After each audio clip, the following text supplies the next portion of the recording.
آپ جس شعبے میں کام کرنا چاہتے ہیں آپ کو اس شعبے کے اندر کمال اور عروج اور کامیابی نہیں نصیب ہو سکتی جب تک کہ آپ کی خلوت اور تنہائیاں پاک نہ ہوں۔ اعوذ باللہ من الشیطان الرجیم، بسم اللہ الرحمن الرحیم۔ وما ينطق عن الهوى إن هو إلا وحي يوحى وقال النبي صلى الله تعالى عليه وسلم الناس كلهم هالكون إلا العالمون والعالمون كلهم هالكون إلا العاملون والعاملون كلهم هالكون إلا المخلصون والمخلصون على خطر عظيم۔ سبحان ربك رب العزة عما يصفون وسلام على المرسلين والحمد لله رب العالمين۔ مولاي صل وسلم دائما ابدا على حبيبك خير الخلق كلهم هو الحبيب الذي ترجى شفاعته في كل حول من الاحوال مقتهم۔ حضرات علماء کرام، فضلاء اعظام، محترم اساتذہ کرام اور مکرم حاضرین سامعین، الحمدللہ بہت ہی خوشی اور مسرت ہو رہی ہے آپ میں حاضر ہو کر۔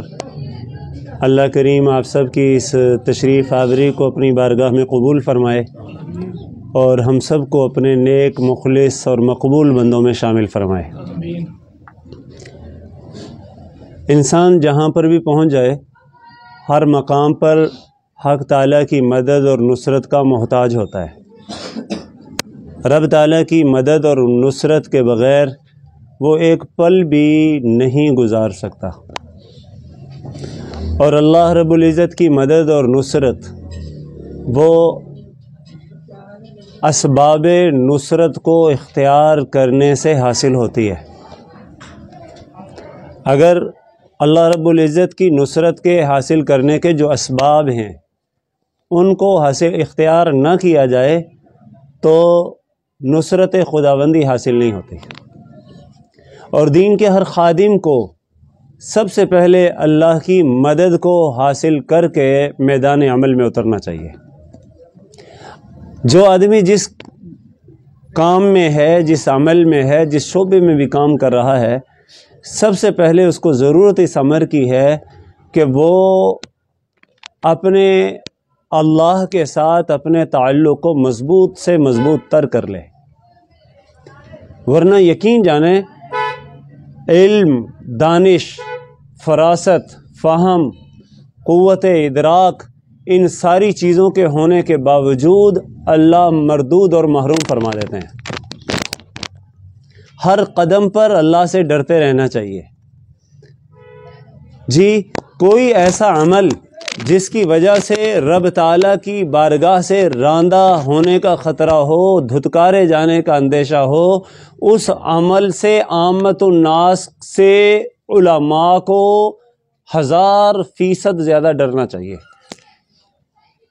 جی، 10 گنا زیادہ لوگوں سے 10 گنا زیادہ خشیت ایک عالم کے دل میں ہونی چاہیے۔ کیوں؟ اس لیے کہ رب تعالیٰ نے جہاں پر علماء کے دیگر اوصاف بیان کیے ہیں، ان اوصاف میں سے سب سے اولین وصف ہی انما یخشی اللہ من عبادہ العلماء، اللہ کے بندوں میں سب سے زیادہ اللہ سے ڈرنے والے اور خشیت والے ہیں ہی علماء۔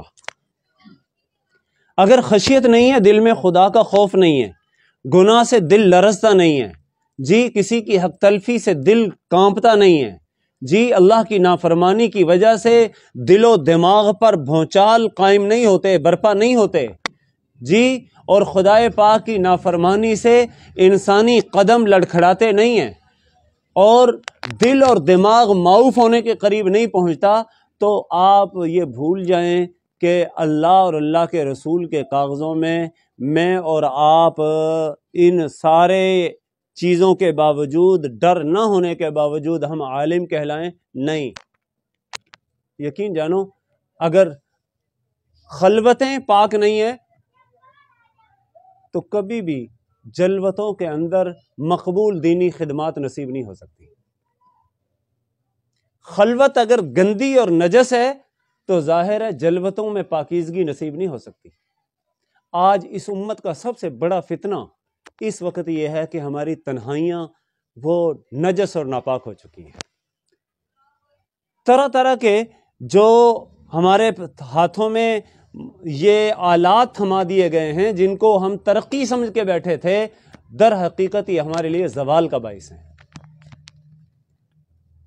میر کیا سادہ ہیں، بیمار ہوئے جس کے سبب اسی عطار کے لونڈے سے دوا لیتے ہیں۔ ہم تو جن چیزوں کو جناب جن چیزوں نے ہمیں تباہ کیا ہے، آج ہم اسی کے اندر اپنی ترقی سمجھ رہے ہیں کہ جناب پہلے میرے پاس سادہ فون تھا، اب الحمدللہ میرے پاس جناب ٹچ آ گیا ہے۔ ٹچ تھا پہلے عام تھا، اب میرے پاس سمارٹ فون آ گیا جی وہ میرے پاس یہ ہے، میں وہ ہوں۔ اور اللہ کی پناہ یقین جانو جس کو میں ترقی سمجھا بیٹھا تھا، یہی میرے زوال کا باعث بن گئی ہے۔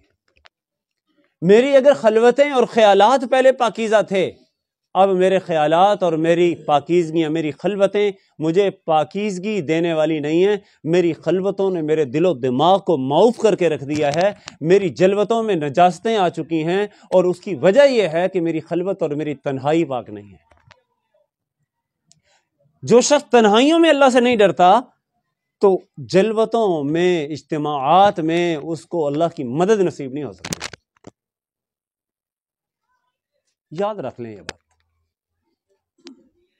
خلوت کے اثر جلوت پر پڑتے ہیں، تنہائیوں کے اثر اجتماعی زندگی پر پڑتے ہیں۔ مجھے حدیث پاک یاد آ رہی ہے، جناب رسول کریم صلی اللہ علیہ وسلم نے فرمایا، اگر کوئی آدمی کسی غار میں ہو اور اس غار کی حالت یہ ہو لا قوت فیہا ولا باب، جس کے اندر نہ کوئی روشن دان ہے، نہ کوئی کھڑکی ہے نہ کوئی باہر جھانکنے کا کوئی سوراخ ہے، نہ اندر کی چیزوں کا اثر باہر جاتا ہے، نہ باہر کی چیزوں کا اثر اندر آتا ہے۔ جیسے آج کل ایئر ٹائٹ روم ہوتے ہیں جناب، باہر بھونچال چل رہے ہوں، طوفان آ رہے ہوں، اندر پتہ بھی نہیں ہوتا باہر سخت سردی ہو، اندر بڑا جناب ہیٹ پروف ماحول ہوتا ہے، وہ مطلب ہے سردی سے بچاؤ والا ماحول ہوتا ہے۔ باہر گرمی ہے، اندر ٹھنڈک ہے، پورے کے پورا پرسکون ماحول ہے۔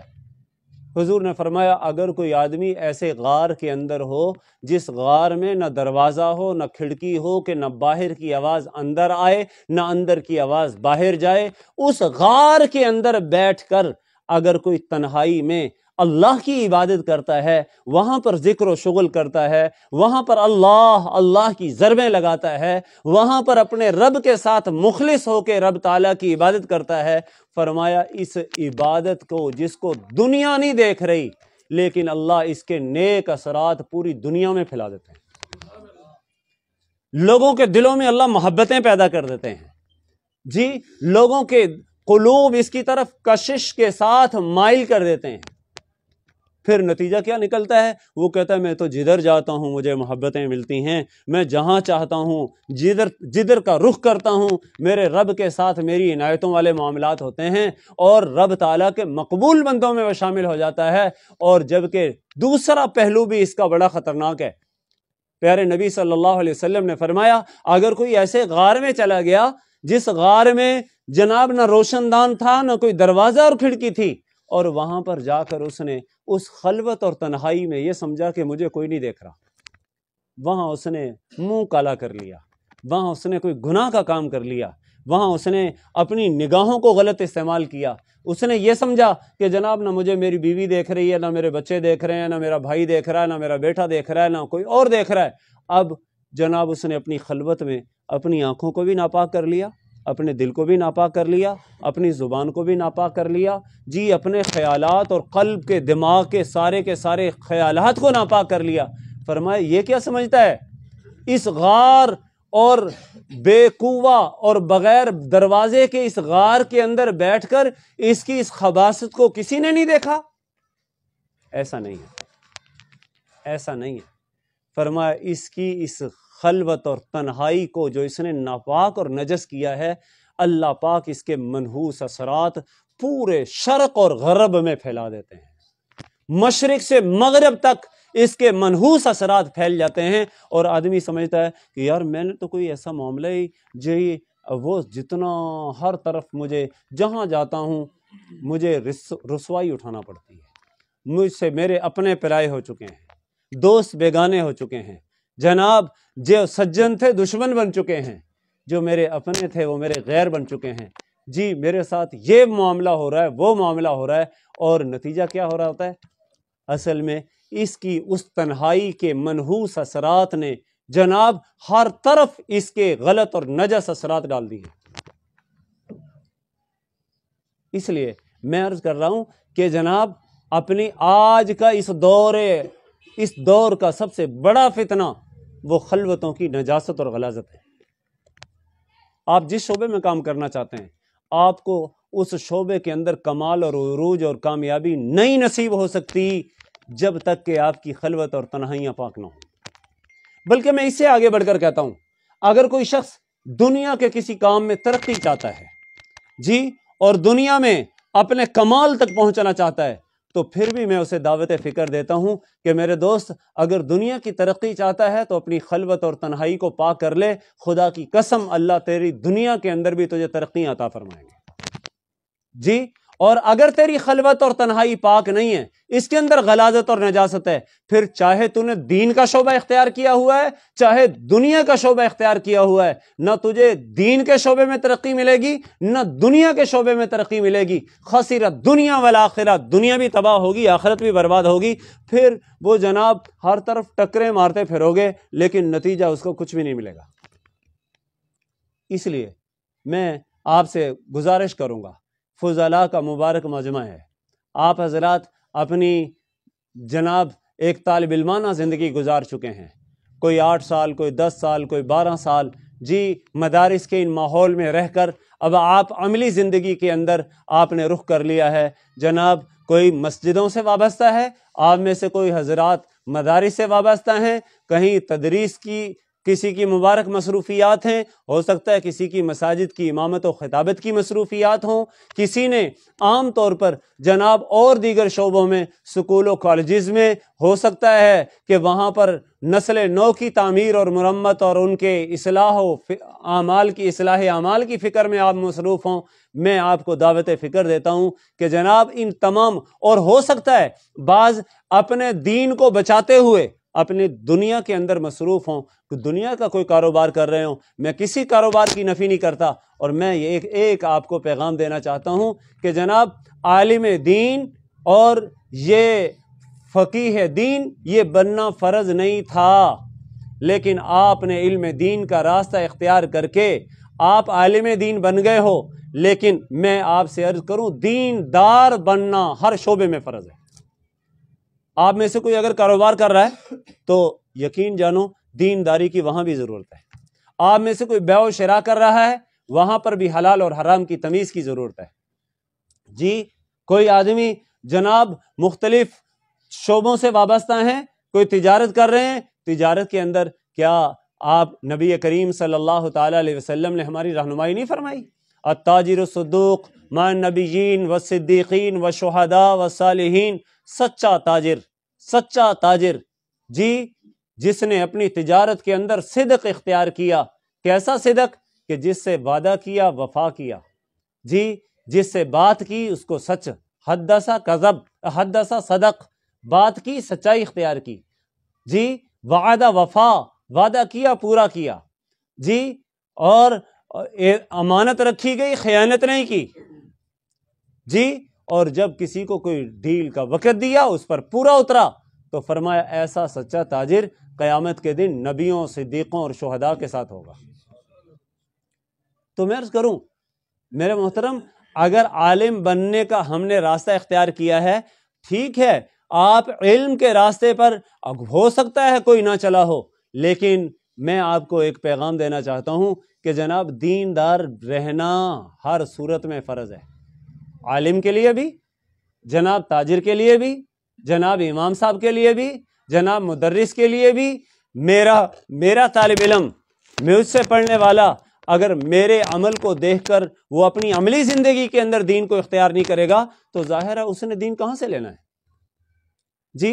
میرے قول و فعل میں تضاد ہو، میرے عمل میں تضاد ہو، میری بات میں تضاد ہو جی، اور جناب جو میں نبی کی سنت کو بیان کروں لیکن سنت میری زندگی میں نہ ہو، تو کیا خیال ہے کہ جناب مجھ سے پڑھنے والے کیا حضور علیہ الصلوۃ والسلام کی سنتوں پر عمل پیرا ہوں گے؟ نہیں، ہرگز نہیں۔ میرا عمل سب سے پہلی میری دعوت ہے جی، اور میرا عمل ہی جناب داعی ہونا چاہیے خیر کی طرف۔ تو اس لیے سب سے پہلی بات تو یہ کہ جناب ہم پہلی چیز اگر یہ چاہتے ہیں کہ ہم دنیا کے شعبے میں ہیں ترقی کریں، دین کے شعبے میں ہیں ترقی کریں، پہلا میرا پیغام یہ ہے کہ خدا را اپنی خلوتوں اور تنہائیوں کو پاک کیجیے۔ اس موبائل نے جو تباہ کاریاں کی ہیں جی، یقین جانو اچھے اچھے پارساؤں کی پارسائی کو طرح طرح کا داغدار کر دیا اس نے جی۔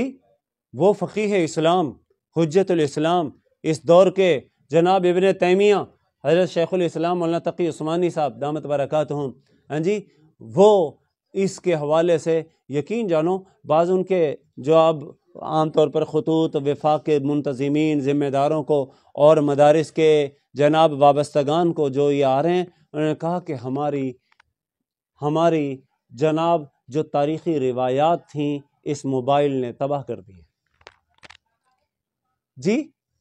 کبھی ایک دور تھا کہ جناب کہیں سائن بورڈ راستوں پر نظر آتے تھے نا، اور اس پر کوئی بے حیائی پر مبنی تصویر ہوتی تھی، وہ طبت سنو جی، لیکس کریم، جناب صابن، اور اسی طرح طرح طرح کی ان چیزوں کے حوالے سے مختلف قسم کی وہ تصویریں عورتوں کو برہنہ کر کے لباس، اور یقین جانو ہمارے دلوں پر قیامتیں گزرتی تھیں جی، آنکھیں جھک جایا کرتی تھیں، استغفار کیا کرتے تھے، لا حول پڑھا کرتے تھے جی۔ اور کبھی اگر کسی بس میں میں نے اپنے زمانہ طالب علمی میں دیکھا ہے، اگر کسی بس میں جی گانا لگا ہوتا تھا نا، میں نے 4-5 سال ادھر پڑھا ہے لاہور کے مختلف مدارس میں شروع کے جی، یقین جانو ایمان کا ولولہ جذبہ یہ تھا کہ اگر کسی بس میں اگر کوئی گانا لگا ہوتا تھا نا، ہم روکنے کی پوری کوشش کرتے تھے۔ اگر دیکھتے تھے یہاں بے بس ہے، نہیں وہ سب تھا، اس بس سے اتر جاتے تھے، دوسری گاڑی تبدیل کر لیتے تھے، لیکن کبھی کانوں کے اندر یہ گانے سننا کبھی برداشت نہیں کرتے تھے جی۔ اچھا، کہیں کسی سائن بورڈ پر مختلف قسم کی یہ تصویریں عورتوں کی لگی ہوتی تھیں تو یقین جانو لا حول زبان پر ہوتا تھا، استغفار کرتے تھے، توبہ توبہ کرتے تھے، اور نظر جھکا کے چلے جاتے تھے۔ آج تو جناب ان موبائلوں کے اندر جو کچھ ہے، کیا ان کے خد و خال اور ان کی گہرائیوں تک ہم کس انداز میں معاشرے کے اندر جی برہنہ عورت کے سر برہنہ جسم وہ دیکھنا کوئی عیب ہی نہیں سمجھا جا رہا، دل کانپتا ہی نہیں ہے، افسوس ہوتا ہی نہیں ہے، کسی قسم کے اس قسم کے معاملات ہمارے دل کو بوجھل کرتے ہی نہیں ہیں۔ آج میرے ایمان کا لیول جی، اگر میں ایک مدرسے سے وابستہ ہوں، میرے اگر ایمان کا لیول اتنا نیچے آ چکا ہے تو جناب جو عام باہر مجمع ہے اس کا حال کیا ہوگا؟ وہ لوگ جو علم سے وابستہ ہیں اور اپنے آپ کو عالم دین کہلانے والے ہیں، اگر ان کے ایمان کا لیول اتنا گر چکا ہے تو ظاہر ہے عامت الناس کی حالت کیا ہوگی؟ میرے پاس اگر حجت اور دلیل جناب کوئی بات نہیں، یہ مطلب ہے جائز کے بعض علماء نے مطلب ہے اس کو جائز کہا ہے، جناب میں اگر اس آسرے میں لے کر جی، یہ یقین جانو یہ شیطانی چالیں ہیں، شیطان نے شر کو خیر بنا کر میرے سامنے پیش کر دیا ہے۔ تو اس لیے سب سے پہلی گزارش میں یہ کروں گا جی، موبائل ٹھیک ہے اس کے جائز استعمال ہیں، لیکن خدا را اس کے استعمال میں احتیاط کیجیے، احتیاط کیجیے۔ ایسے ایسے واقعات میرے سامنے آ رہے ہیں جی، یقین جانو ان موبائلوں نے لوگوں کی ازدواجی زندگیاں تباہ کر دی ہیں، ازدواجی زندگیاں، آپ علماء لوگوں سمجھ رہے ہوگے جی، ازدواجی زندگیاں تباہ کر دی ہیں ان موبائلوں نے۔ کیوں؟ اس لیے کہ جب ہر وقت گند گند گند گند دیکھ رہے ہوتے ہیں تو انسانی فطرت ہے کہ جو حص ہے انسان کی جی، جو میاں بیوی کے آپس کے حقوق کی ادائیگی کے لیے جو حص ضروری ہوتی ہے وہ حص مر چکی ہوتی ہے۔ 3 بچوں کی ماں جی جو اپنے گھر میں ہر قسم کی آزادی اور تعیش پرستی اس کو حاصل تھی اور ساری نعمتیں اس کو حاصل تھیں، وہ اپنے شوہر سے اس وجہ سے طلاق چاہ رہی ہے کہ جناب اب یہ میرے قابل نہیں رہا۔ جناب ڈبل ڈبل راڈوں کی گھڑیاں پہنی ہوئی ہیں، جناب آئی فون رکھے ہوئے ہیں ہاتھ میں، دو دو تین تین، قد کاٹ بڑا ٹھیک ٹھاک ہے، اور قدرتی میرے پاس معاملہ آیا، جناب وہ جو اس کے سسر تھے وہ میرے جاننے والے تھے، بچی وہ 3 بچوں کی ماں اس کی بیوی، ہاں جی، وہ وہاں سے چلی گئی اور وہ کہتی ہے جی میں تو اس کے ساتھ رہوں گی نہیں۔ باپ کہتا ہے بیٹی تیرے ہیروں جیسے بیٹے ہیں، بچے ہیں، تیرے گھر میں سکھ ہے جی، کار میں آتی جاتی ہے، گھر والے کی تیرے کی کوٹھی ہے، اچھا پراپرٹی کا کاروبار ہے، سارے معاملات ہیں، اور اب تو کیا کہہ رہی ہے؟ یہ میری تو سمجھ میں نہیں آ رہی، 3 بچے ہیں تیرے۔ وہ کہتی ابا مجھے ذبح کر دو، میں نہیں وہاں جاؤں گی۔ کیوں؟ میری زندگی اجیرن ہو چکی ہے، میں 1.5-2 سال سے جناب میں جس کوفت سے گزر رہی ہوں، وہ میرا شوہر اب ہاں جی وہ شوہر رہنے کے قابل نہیں ہے۔ وہ قدرتی جو لڑکے والے تھے وہ جانتے تھے کہ جی لڑکی والے میں ان کے سسر مطلب ہے وہ مطلب مفتی میرے جاننے والے ہیں، انہوں نے مجھ سے رابطہ کیا کہ جی یہ وہ ادھر ادھر کے معاملات، تو وہ میں نے اس لڑکے کے سامنے بات رکھی، میں نے کہا جی معاملہ کیا ہے؟ اس نے کہا جی بات وہ ٹھیک کہہ رہی ہے۔ اب میں نے جب اس کے خد و خال دیکھے، میں نے کہا آپ کیا کرتے ہو؟ کہتا جی میں بس اللہ نے بڑا اچھا کاروبار دیا، یہ ہے وہ ہے۔ تو میں نے کہا آپ کے پاس وہ 2-3 فون، میں نے کہا اس فون میں مطلب ہے کیا دیکھتے ہیں؟ کہتے بس جی یہ عادت بری پڑی ہوئی ہے۔ میں سمجھ گیا بات کیا ہے۔ میں نے کہا آپ کے گھر کو بسا سکتا ہوں ہیں جی، لیکن اس کے لیے آپ کو میری ہدایات پر عمل کرنا پڑے گا۔ کہ وہ کیسے؟ میں نے کہا ایک تو یہ کہ آپ اگر آپ کا کام جتنا بھی ہے ظاہر ہے فون کے ذریعے، فون سنت کی حد تک محدود رہیں، یہ سارے پیکج پوکج ختم کریں۔ جی تھا کیا جناب؟ فیس بک پہ، یوٹیوب پہ طرح طرح کی گندگیاں اور غلاظتیں اور طرح طرح کی بے حیائیاں دیکھتا تھا، اور ظاہر ہے حس ختم ہو چکی تھی، اور اس حس کے ختم ہونے کی وجہ سے جناب وہ انسانی فطرت ہے کہ جب کسی گندی چیز کو دیکھتا ہے تو اس کے جذبات ابھرتے ہیں، ختم ہوتے ہیں، ابھرتے ہیں، ختم ہوتے ہیں۔ اب جب ہر وقت ہی ایسی غلاظت دیکھتا ہو تو ظاہر ہے جو اندر کی حصے ذکاوت ہے وہ ختم ہو گئی۔ بیوی کب تک دیکھتی؟ اس نے مہینہ صبر کیا، 6 مہینے صبر کیا، 1 سال صبر کیا، 2 سال صبر کیے، ناراض ہو کے گھر چلی گئی۔ میں نے کہا آج بھی اس کا علاج یہ ہے، میں نے کہا پہلے تو آپ کی یہ حص جو آپ نے خود اپنے ہاتھوں تباہ کرنے کی کوشش کی ہوئی ہے، عمل شروع کیا ہوا ہے، اس کو آپ ختم کریں جناب۔ اور میں نے کہا میں آپ کو ضمانت دیتا ہوں کہ آپ 2 سے 3 مہینے کے اندر، کہتا جی میں نے 70 ہزار کی دوائیاں کھائی ہیں، حکیموں کے پاس گیا ہوں طرح طرح میں، لیکن اب قابل ہی نہیں ہے اس کے۔ لیکن میرے بچے بڑے اچھے ہیں، ہاں جی خوبصورت ہیں، میں اپنے بچوں کا مستقبل چاہتا ہوں، اس کے لیے مجھے یہ وہ ہے، ورنہ مجھے بھی شرمساری ہوتی ہے۔ جی اب میں نے کہا کہ آپ چاہتے ہیں کہ میرا گھر بسے، آپ کے بچے مطلب وہاں ہیں، آپ کی بیوی والی ہاں جی وہ پہلے والی خوشیاں آپ کو لوٹیں؟ جی اس نے کہا ہاں۔ تو میں نے کہا وہ تو طلاق مانگ رہے ہیں، علیحدگی چاہتے ہیں، لیکن میں جناب 2-3 مہینے کی مہلت مانگ سکتا ہوں، اور اس کے لیے شرط یہ ہے کہ جناب آپ صرف موبائل پہ کال سنیں گے، کال کے علاوہ ہاں جی اس گندگی کو نہیں دیکھیں گے۔ اس نے کہا ٹھیک ہے۔ میں نے کہا کسی علاج کی ضرورت نہیں۔ چنانچہ وہ جناب پہلا مہینہ گزر، میں نے کہا جب آپ اس بات کو اب سمجھیں کہ میں اب اپنے تمام کے تمام جو ازدواجی معاملات کرنے کے قابل ہو چکا ہوں، آپ مجھے کہنا، میں انشاءاللہ ان سے بات کر لوں گا۔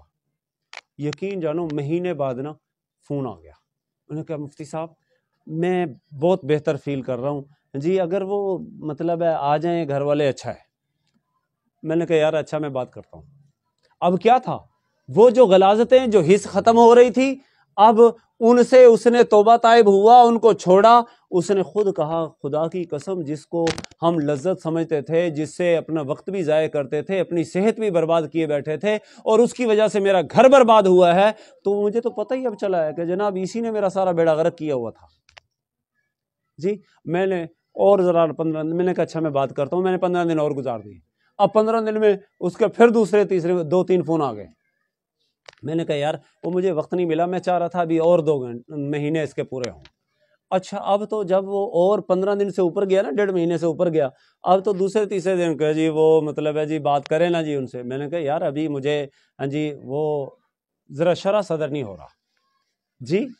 تو یقین جانو پھر یہ آخری جو 10-12 دن تھے نا, اس نے تو فون پہ فون. اب میں نے ان کے سسر سے کہا, وہ ماشاءاللہ میرے بڑے اچھے جاننے والے تھے, میں نے انہیں کہا کہ آپ کو مبارک ہو, انشاءاللہ آپ جو ہے نا آپ کی بچی کا گھر بسے گا. اور میں نے کہا ایک مرتبہ ان کو گزارش کریں, جو اس کا مسئلہ تھا انشاءاللہ وہ سمجھے حل ہو گیا ہے. اب ظاہر ہے عورت بھی ظاہر ہے جس کا اپنا گھر, جس کے بچے ہوں, وہ کہاں چاہتی ہے کہ میرا گھر اجڑے جی. یقین جانو اس گندگی اور غلاظت کو اس نے چھوڑا, اس کی اپنا گھر آباد ہو گیا, اور الحمدللہ ہاں جی اچھے بھلے خوشی سے اگلی زندگی بسر کر رہے ہیں. تو میں عرض کروں یقین جانو اس خلوتوں کی غلاظت نے لوگوں کی دنیا آخرت تو آخرت دنیا برباد کر دی ہے, سکون برباد کر دی ہے. اس لیے میں آپ کو ایک پیغام سب سے بڑا کہ جی خلوتوں کو پاک کیجیے. اور دوسری بات یہ ہے کہ آپ لوگ الحمدللہ ہاں جی اہل علم ہو اور علماء کی صف میں شامل ہو. جناب نبی کریم صلی اللہ تعالی علیہ وسلم کی ایک حدیث میں نے آپ حضرات کے سامنے تلاوت کی ہے. حضور نبی کریم صلی اللہ علیہ وسلم نے ارشاد فرمایا, الناس کلہم ہالکون, تمام کے تمام انسان تباہ ہونے والے ہیں, الا العالمون, ہلاکت اور خسران, نقصان, تباہی, بربادی جناب ساری انسانیت کے حصے میں جا چکی ہے, الا العالمون, سوائے علماء کے. اللہ پاک علماء کو نقصان سے بچائے گا. لیکن العالمون کلہم ہالکون, علماء کی اکثریت بھی تباہ و بربادی, تباہی اور بربادی کی طرف جا رہی ہے. ہاں الا العاملون, مگر وہ لوگ جو اپنے علم پر عمل کرنے والے ہیں.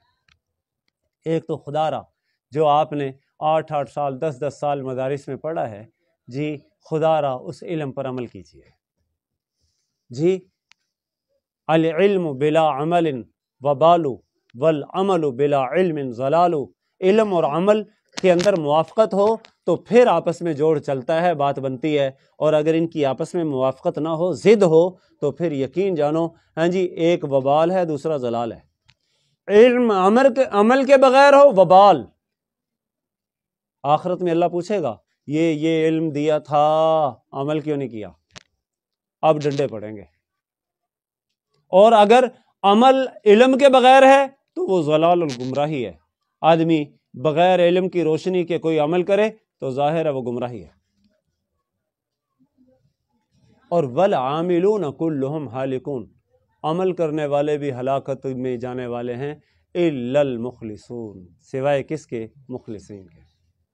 اگر عمل بہت کر رہے ہو لیکن اس عمل کے پیچھے مقصود دکھانا ہے کسی کو کہ جناب لوگ مجھے مولوی صاحب کہیں, لوگ مجھے صوفی صاحب کہیں, لوگ مجھے حضرت صاحب کہیں, لوگ مجھے حاجی صاحب کہیں جی, تو یقین جانو یہ بڑے خسارے کا سودا ہے. ورنہ آج تو میں خود ہی جناب کہہ رہا ہوتا ہوں, جناب السلام علیکم, ہیلو کی حال ہے جی, خیریت ہے؟ میں کون بول رہے ہو جی؟ میں جی حاجی صدیق بولن ڈیا. اچھا, میں کہ میں بھی نمازی حفیظ بولن ڈیا جی. بھئی اگر آپ حج کرنے کی وجہ سے حاجی کہہ رہے ہو تو میں بھی تو نماز پڑھتا ہوں نا, آپ نے بھی ایک فرض ادا کیا ہے, میں بھی ایک فرض روزانہ دن میں 5 مرتبہ ادا کرتا ہوں. تو اگر آپ حج کرنے کی وجہ سے حاجی صدیق کہلا سکتے ہو تو میں نماز پڑھنے کی وجہ سے نمازی حفیظ نہیں کہلا سکتا جی. اچھا میں الحمدللہ جی وہ روزے بھی رکھتا ہوں جی, میں زکوٰۃ بھی ادا کرتا ہوں, تو پھر کیا میں زکاتی حفیظ نہیں کہلا سکتا؟ آپ اگر زکوٰۃ دیتے ہو تو جناب اپنے آپ کو زکاتی صدیق بھی کہا کرو. لیکن وہ ٹرینڈ نہیں ہے نا ہمارے معاشرے میں, کہیں وہ لوگ یہ نہ سمجھے پتہ نہیں زکوٰۃ لیندہ ہے اس لیے اپنے آپ کو زکاتی کہنا. توجہ ہے؟ لیکن دیکھو ادھر اس کو عیب سمجھتے تھے, زکوٰۃ ادا کرتے ہو اس کے باوجود زکاتی صدیق نہیں کہتے اپنے آپ کو, نماز پڑھتے ہو نمازی صدیق نہیں کہتے. جی سیام رکھتے ہو صائمی اور روزے دار جناب اپنے آپ کو مطلب ہے وہ نام کے آگے لاحقہ سابقہ نہیں جوڑتے. ایک ٹرینڈ بن گیا ہے کہ جناب حج جس نے 12-14 لاکھ روپے لگائے نا اور حج کیا ہے تو اللہ اکبر جناب وہ تو بڑا مقبول ہے. جی حضرت تھانوی نور اللہ مرقدہ کا عجیب جملہ یاد آیا. فرمایا ایک لنگوٹیا کسی لنگوٹی دوست کے پاس بڑے عرصے بعد ملنے کے لیے آیا, اور جب ملنے کے لیے آیا تو اس نے کہا کہ جی وہ اپنے بیٹے کو کہا اے ادھر آ. انہوں نے کہا ہاں جی. انہوں نے کہا یار میرا لنگوٹیا ہے پتہ نہیں 40 سال بعد آیا ملن, ہاں جی تے ایدا اکرام کر, کھانا بھی کھلانا ہے تے لیکن ایک ایدا کرو جڑا آخری 6ویں حج تو میں کھجوراں تے زمزم لے کے آیا سی نا او اینو کھجوراں بھی کھلا تے زمزم بھی پلا. تو انہوں نے کہا او چودھری صاحب حج بھی کر لے, 6 حج کر لے. انہوں نے کہا ہاں جی. حضرت تھانوی رحمہ اللہ نے فرمایا با جملہ ایک بولا ہے اور اپنے 6 حجوں کا بیڑا غرق کر دیا. حج اس لیے کیا تھا لوگ حجی کہیں, جی اعمال اس لیے کیے تھے کہ لوگ واہ واہ کہیں, دولت اس لیے خرچ کر رہے تھے کہ لوگ سخی کہیں. آج تو جناب اگر کوئی تعریف کا جملہ بولے نا تو سبحان اللہ جی چاہتا ہے دوبارہ بولے. جی وہ مجھے اچھی طرح یاد ہے ہم سکول پڑھتے تھے تو اس زمانے میں کرکٹ بھی کھیل لیتے تھے. جی اور ایک ہمارے ساتھیوں میں نہیں بلکہ ہم سے بڑا تھا, جی کافی لمبے قد کا نا, اس نے آخر میں بڑھاپے میں جا کے پہلے دودھ وغیرہ وہ دودھ کا کام کرتا تھا, ہاں جی پھر اس نے کرکٹ کھیلنا شروع کی تو بالنگ کرنے لگ گیا. وہ بالنگ میں جناب ذرا گھوم جاتی تھی بال, ظاہر ہے ہاتھ اتنا لمبا تھا اور بال کو جب یوں پھینکتا تھا وہ کبھی ادھر سے آف ٹرن ہو جاتی تھی, کبھی کیا ہے لیگ ٹرن ہو جاتی تھی, کیا کوئی ایسے معاملات ہوتے تھے. وہ جب اس کی بال گھومتی تھی نا بعض اوقات زیادہ تر تو وائٹیں ہی پھینکتا تھا وہ, جی اور کبھی کبھی اس نے گھوم کے وکٹ کی طرف جانا نا, انہوں کہنا واہ وی واہ مندی بڑی گگلی ماری ہے, ہاں جی اس نے سن لیا ہوتا تھا, کہتا ہے کی کیا ہے, مقصد کیا ہوتا تھا کہ دوبارہ میری تعریف کریں. انہوں کیا پھر کہنا او مندی بڑی گگلی ماری ہے بھائی. انہوں نے کہا ہیں اچھا یار بعض کا اس طرح ہی کری جائے اپنا, جی اب وہ تعریف انسان ان چیزوں کا کیا ہے دل دادا ہے, چاہتا ہے میری تعریف ہو. کسی نے کہا نا واہ واہ جناب سرفراز صاحب آپ نے تو بڑی زبردست تقریر کی ہے, طوفانی صاحب آپ نے تو طوفان برپا کر دیا. کہتے استاد جی کی کیا تسی, تاکہ استاد جی دوبارہ کہے. جی اور اگر کسی نے کوئی اچھی بات کر دی ہو تو میں اپنی بات عرض کروں, یقین جانو نفس کا یہ گدھا پھولتا ہے. جی نفس کا یہ گدھا خوش ہوتا ہے تعریفیں کر کے, تعریفیں سن کے بھی خوش ہوتا ہے. فرمایا یاد رکھیں جی حضرت حکیم حضرت مولانا رشید احمد گنگوہی رحمۃ اللہ علیہ نے حضرت حاجی صاحب کو فرمایا تھا, عرض کیا تھا حضرت اب تو میری حالت یہ ہے کہ جناب قرآن و سنت میں کہیں تعارض نظر ہی نہیں آتا. حضرت نے فرمایا یہ علم کے کامل ہونے کی دلیل ہے. جی اور دوسری بات انہوں نے کہا حضرت اب تو مدح اور ذم برابر ہو گئی ہے, کوئی تعریف کرے خوشی نہیں ہوتی, کوئی مذمت کرے دکھ نہیں ہوتا. حضرت نے فرمایا ہیں ایسا ہے تو سمجھ لو خوشخبری ہو تمہارے لیے, دین بھی مکمل ہو گیا. اگر میں جناب خوشی محسوس کروں نا کہ واہ واہ, آپ کا نام بھول گیا, نہیں یہ عابد حسین صاحب, ہاں میں نے کہا سال لگان گیا سی پتہ نہیں سال ویچ ہی نام بھول گیا. اچھا تو جناب عابد حسین صاحب اگر کسی کی تعریف سے دل باغ باغ ہو رہا ہے جی اور چاہ رہے ہیں کہ دوبارہ میری تعریف ہو جی, اور کسی کے کہنے سے یار جا یار ایک گل کیتی ہے کہ ایویں بیٹھ کیتی ہے, ہاں جی اور منہ جل کے کوئلہ ہو گیا ہے, تو یاد رکھیں اگر مدح سے نفس پھول رہا ہے اور مذمت سے دل میں گھٹن کا شکار ہے تو سمجھ لیں جناب دین کے اندر کمال پیدا نہیں ہوا. قرآن و سنت کی نصوص میں تعارض نظر نہ آئے یہ علم کے کمال کی دلیل ہے, اور مدح اور ذم برابر ہو جائے مدح سے نفس کا گدا نہ پھولے اور مذمت کی وجہ سے جناب نفس گھٹن کا شکار نہ ہو، تو یہ سمجھو دین بھی برابر ہے، دین کے اندر بھی کمال حاصل ہو گیا ہے۔ تو اس لیے میں آپ حضرات سے عرض کروں گا کہ عمل کرنے والے علماء، ان کو سب سے زیادہ ضرورت اخلاص کی ہے۔ اخلاص، میں جو کچھ کر رہا ہوں اللہ کے لیے کر رہا ہوں۔ دنیا اگر میرے عمل سے خوش نہیں ہے، میرا اللہ مجھ سے خوش ہو جائے، باقی مجھے کسی کی پرواہ نہیں۔ مرضی تیری جسے پیش نظر ہے، اس کی زبان پہ اگر ہے نہ مگر ہے۔ وہ ادھر ادھر نہیں دیکھتا، وہ تو یہ چاہ رہا ہوتا ہے کہ مجھ سے میرا رب راضی ہو جائے۔ یقین جانو، آپ اگر مسجد کی خدمت کر رہے ہیں، مدرسے کی خدمت کر رہے ہیں، حتیٰ کہ اگر مسجد میں جھاڑو پھیرنے کا موقع مل رہا ہے نا اس کو بھی یہ سمجھے میں اپنے اللہ کے لیے کر رہا ہوں۔ اللہ کریم ہم سب کو اخلاص کی دولت نصیب فرمائے، اور اخلاص میں ہم سب کو کمال نصیب فرمائے، ہمہ قسم کے فتنوں سے ہم سب کو محفوظ فرمائے، اور الحمدللہ یہ آج